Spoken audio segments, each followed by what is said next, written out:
අයිබෝන් කියලා පිළිගන්න මගේ යාළුවෝ හැමෝම. ඔන්න අද ඔයාලා එකතු වෙලා ඉන්නේ ඔයාලගේ ෆෝන් ස්ක්‍රීන් එක කොහොමද ඩෙස්ක්ටොප් හෝ ලැප්ටොප් මැෂින් එකට කනෙක්ට් කරගන්නේ කියලා බලන්න. හරි. ඔයාලා මේ දැන් ස්ක්‍රීන් එක ඔයාලා පේන්නේ ඒ ස්ක්‍රීන් එක ඇක්ටාට පස්සේ ඔයාලට පේන විදිය. අන්න හරි ස්මූත් විදියට පේනවා. හරි. දැන් අපි මේක කරගන්නේ කොහොමද කියලා බලන්න. ඔයාලා මුලින්ම මේ ෆයිල් දෙකක් තියෙන ෆයිල් දෙක ඩවුන්ලෝඩ් කරගන්න ඕන. ඔයාලා කැමති වෙබ් බ්‍රවුසර් එකකට යන්න. මම Chrome වෙබ් බ්‍රවුසර් එකට යනවා. හරි. දැන් ඔයාලා මෙතන ටයිප් කරගන්න ඕන. මම මේ ටයිප් කරන විදිහටම ටයිප් කරගන්න. ස්ක්‍රොපී කියලා. හරි. ස්ක්‍රොපී කියලා ඩවුන්ලෝඩ් ටයිප් කරලා ඩවුන්ලෝඩ් කියන එක දෙන්න. හරි. දැන් ඔයාලට පේනවා GitHub කියන වෙබ්සයිට් එකෙන් ඔයාලට ප්‍රස් ලින්ක් එකක් අවිල්ල දෙන උඩින්ම. අනේ ප්‍රස් ටයිල් තියෙන ලින්ක් එක ක්ලික් කරන්න. හරි.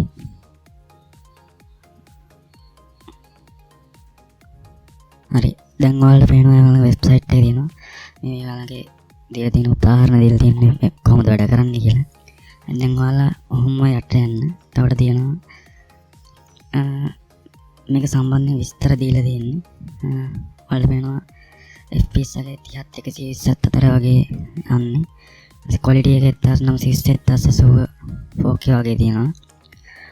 low latency කියන එක තමයි මෙතන වැඩගත්ම. තප්පර 35 74 වගේ තමයි තියෙන්නේ. මගේ ඔටෝමැටික් කීවල බලන්න පුළුවන්. ගොඩක්ම හොඳයි. මේක මම try කරලා බලලා තමයි ඔයාලට මේක කියන්නේ. ඊපස්සේ මේකේ ඔඩියෝ එකත් ෆෝවර්ඩ් කරන්න පුළුවන්. Android version එක වගේ ෆෝන් එක 11 හෝ 10 වලට වඩා වගේ තියෙනවා පුළුවන්. හරි. දැන් ඔතන get the app කියන තැනින් ඔයාලට අවශ්‍ය Linux, Windows, Mac OS කියන තුනටම තියෙනවා. ඔයාලා කැමති එකට නෑ කරගන්න. මම Windows නිසා මම Windows එක ක්ලික් කරනවා. හරි. දැන් ඔයාලට මෙතන උඩින්ම පේනවා install කියලා 64 bit කියලා එකක් තියෙනවා. ඔය 64 bit කියන එක ක්ලික් කරන්න. හරි. එතකොට ඔයාලට පේනවා උඩින් download කරනවා එක. හරි. දැන් ඔයාලට මෙතන කැමති නමක් දීලා ඔයාලා download කරන තැන දීලා save කියන එක දෙන්න. හරි. ඒක හරි. ඊළඟට අපි winrar කියන zip file extract කරන software එක download කරගන්න ඕන. ඔයාලා මෙතන winrar කියලා type කරගන්න. හරි. දැන් ඔයාලා එතනම උඩත් link එකක් එනවා. ඒ උඩ link එක click කරන්න. winrar latest version එක download කරගන්න පුළුවන්. හරි. යට තියෙන download button එක click කරන්න. එතකොට එතන එනවා winrar 6.2 කියලා ඉංග්‍රීසි 64 bit කියලා. ඔයාලට එතනත් මෙතන නම වෙනස් කැමති දාමක් දීලා තනක් දීලා save කියන එක දෙන්න. හරි. අපි download කරගත්ත සාර්ථක. දැන් අපි බලමු කොහොමද install කරගන්නේ කියලා. ඔයාලා download කරත් file දෙක download සලා හරි තියෙන තැනකින් කැමති තැනකට ගෙනල්ලා මම මේ කරන විදිහටම කරගන්න. මුලින්ම winrar කියන file එක right click කරලා run as administrator කියන එක දෙන්න ඕන. හරි. ඔයාලා තමයි yes or no කියලා ඔයාලා තමයි yes කියලා දෙන්න. හරි. දැන් yes මෙතනින් install කියන එක දෙන්න. ඔයාලට කැමති නම් තැන තෝරන්න පුළුවන්. නැත්නම් default තියන්න. හරි. install කියන එක දුන්නාම මෙතනත් මේ තියෙන interface එක ওই විදිහටම තියලා okay කරන්න. හරි. and done කරන්න.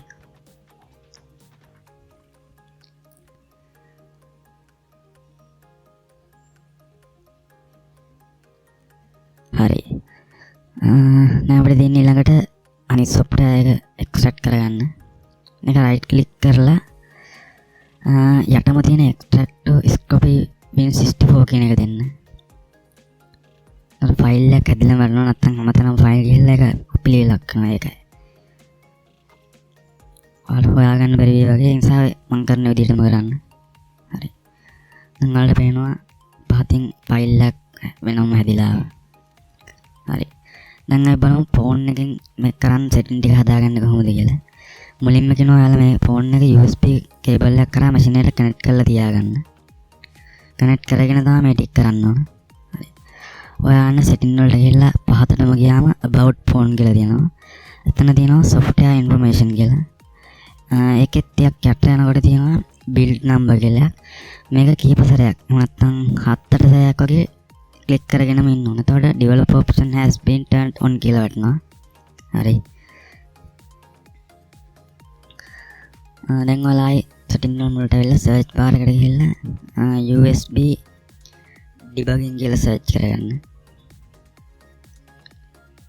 හරි. ඔයාලට උඩින්ම search result එක ඇවිල්ලා තින්නත් ඒක. සම්පූර්ණ type කරලා හොයාගත්තොත් ඔයාලට ලේසියෙන්ම හොයාගන්න පුළුවන්. හරි. මේක ඇතුළට යන්න. USB debugging. හරි. දැන් ඔයාලට එතන යටම පේනවා USB debugging කියලා ටික් මාක් එකක් on හෝ off කරලා තියෙනවා. ඔයාලා ඒක off වෙලා තියෙනවා නම් on කරගන්න. මගේ දැන් on වෙලා තියෙන නිසා. හරි. ඔයාලට පේන්නේ නැති ඒකේ sound එක කොහොමද කියලා. හැබැයි අපිට ප්‍රශ්නයක් තියෙනවා Windows Android version එක 10 වලටවත් වඩා තියෙන්න ඕන. 10 හෝ 11 වගේ තිබ්බත් ප්‍රශ්නයක් නැහැ. audio එක forward කරන්න. හරි. මම ආදරේ ගිහින් එන්න. සුබ දවසක්.